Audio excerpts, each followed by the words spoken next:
You know, for $129, this case better do much more than just make me look bougie. Like, I hope this case can cook for me, or be my gym partner, or at the very least, make me look like a pimp for all the money I'm about to drop on it. This is the official Apple Leather Folio case for the iPhone XS and iPhone XS Max. Now, this isn't the first time Apple has released a folio case. As a matter of fact, folio cases have been on the market for years now. This is just Apple's take on the incredibly popular wallet case, which debuted on the iPhone X. We'll dissect this case in detail because there's a lot going on with this case, and I just want to inform you about it because the buyer's remorse will kick in just by watching this review. Let's get started.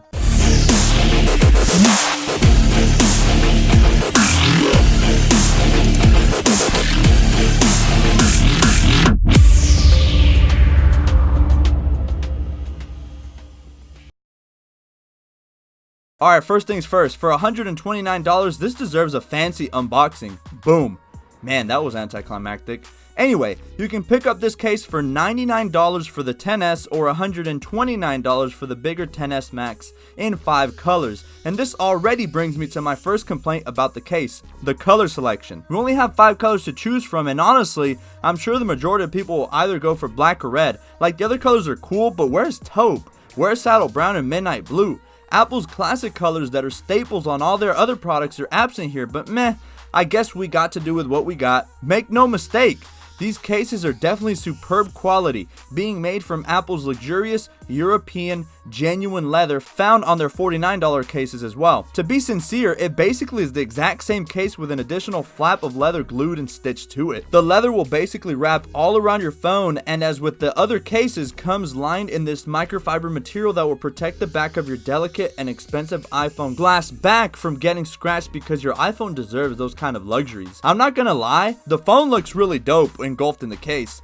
If you're familiar with the leather cases by Apple, you install this the same way and retains those metallic metal buttons that makes clicking your volume button so satisfying. Another complaint I have is you basically have to open up the folio in order to raise or drop the volume. Don't get me wrong, it's possible to do it while it's closed, it's just a bit cumbersome. Mute switch cutout is there of course and is really small, so sorry if you have fat fingers, but you'll just have to suck it up and deal with it with Apple's cases. On the back we have the reason why this case is so expensive and why you just have successfully paid the Apple tax. The ultra pristine Apple logo in all of its glory is on the back, so people can just know you got the real deal and just have that kind of money to blow to protect your $1,000 investment. The camera cutout is the same as before, so it eliminates the camera bulge so that your iPhone doesn't rock back and forth like your grandma does in her rocking chair on those cold winter nights. You'll also notice this ultra neat stitching around the case, which I'm not gonna lie, makes the case look hella clean. This stitching is what is holding together your leather case and the leather flap, and I have no doubt the stitching will never come apart. It looks good and very well made. Another small detail is that the case curves inward when opened up, and this is to make the profile and overall shape of the case much more in line with the actual phone. So instead of having a boxy type of case,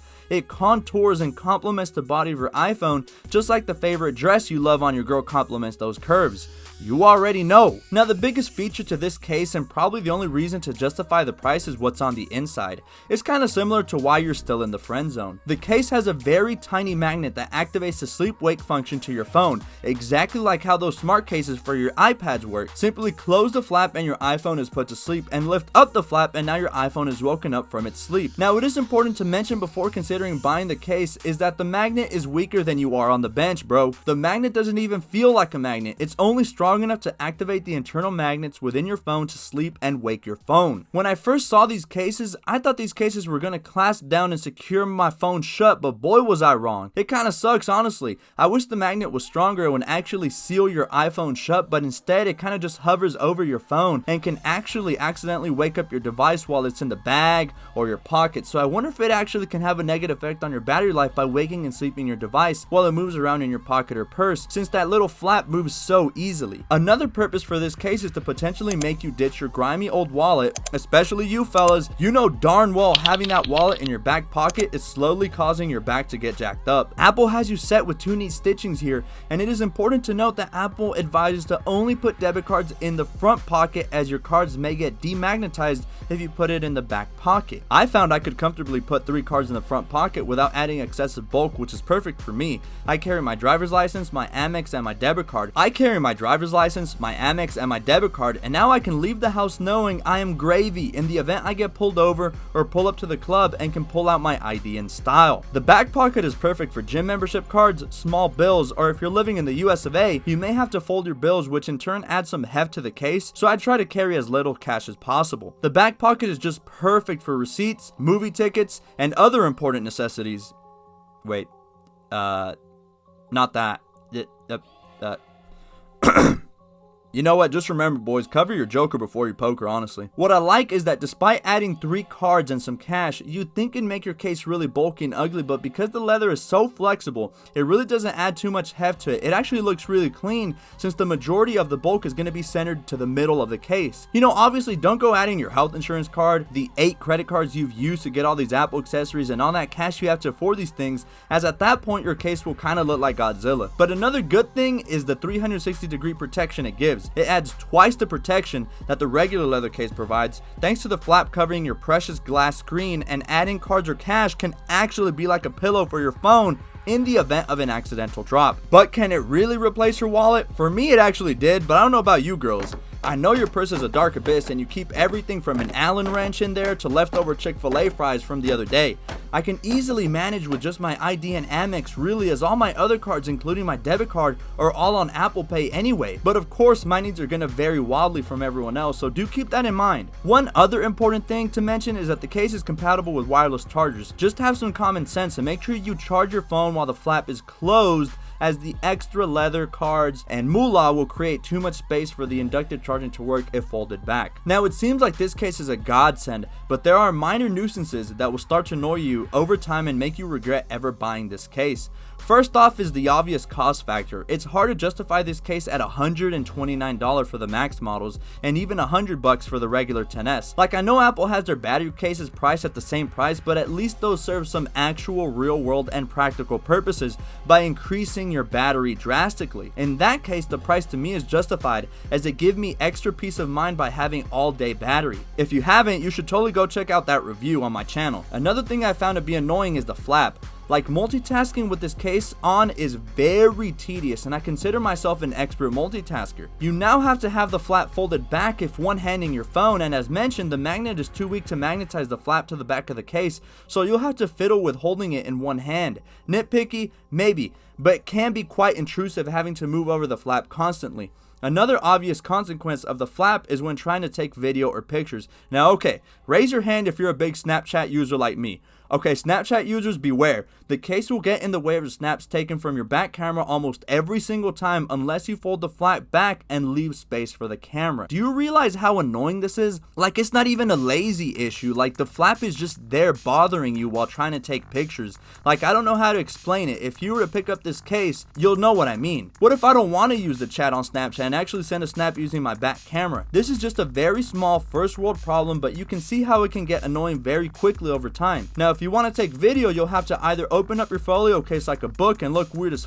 looking like a soccer mom while recording video, no offense to my soccer moms, or fiddle with your case to fold back the flap and leave enough space for the camera. Like, for this very reason is why I would highly weigh out your pros and cons. If you want to eliminate the need for your wallet and have all your necessities in one place, then this is the case for you. But if you stay taking pictures with the back camera or you Snapchat a lot, then the flap is only going to be an annoyance while trying to take pictures or video. In the end, I may be bashing on the case a little too hard, and really all this case wants is to be loved. Don't get me wrong, the case is of superior quality, but I'm not sure if it's $129 quality. If this case was $60 or $70, then I would say run it, I guess. But just know that with it being a folio case, it will come with some trade-offs. Do you want to have all your things in one place and forget about your grimy old wallet that is slowly busting your back if you're a dude? If so, get it. But keep in mind what the trade-off is. A very weak magnet that won't keep your phone shut, and chances are the flap will move around and potentially wake your device when not needing it to wake, and also the annoyance while taking pictures.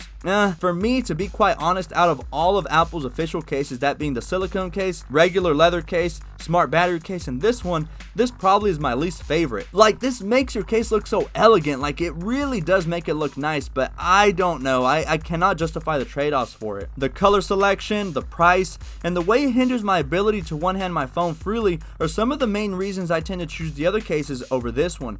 But hey, you may love your folio case. You might find this case to be a lifesaver and make your life more stress-free by carrying around your cash, cards, and phone all in one place. I'm not saying this is a bad case, it's It's actually elegantly designed and screams luxury, but man, I'd prefer the regular leather case and save me $70 while I'm at it. But let me know what you think. The Leather Folio Case is a hard one for me to recommend, but make no mistake, the case will make you look very professional while potentially eliminating the need to carry a wallet. But just let me know in the comments below what you think, and make sure you subscribe for future content just like this, and also for giveaways in the future which are only available to my subscribers. Catch you on the next one. Peace.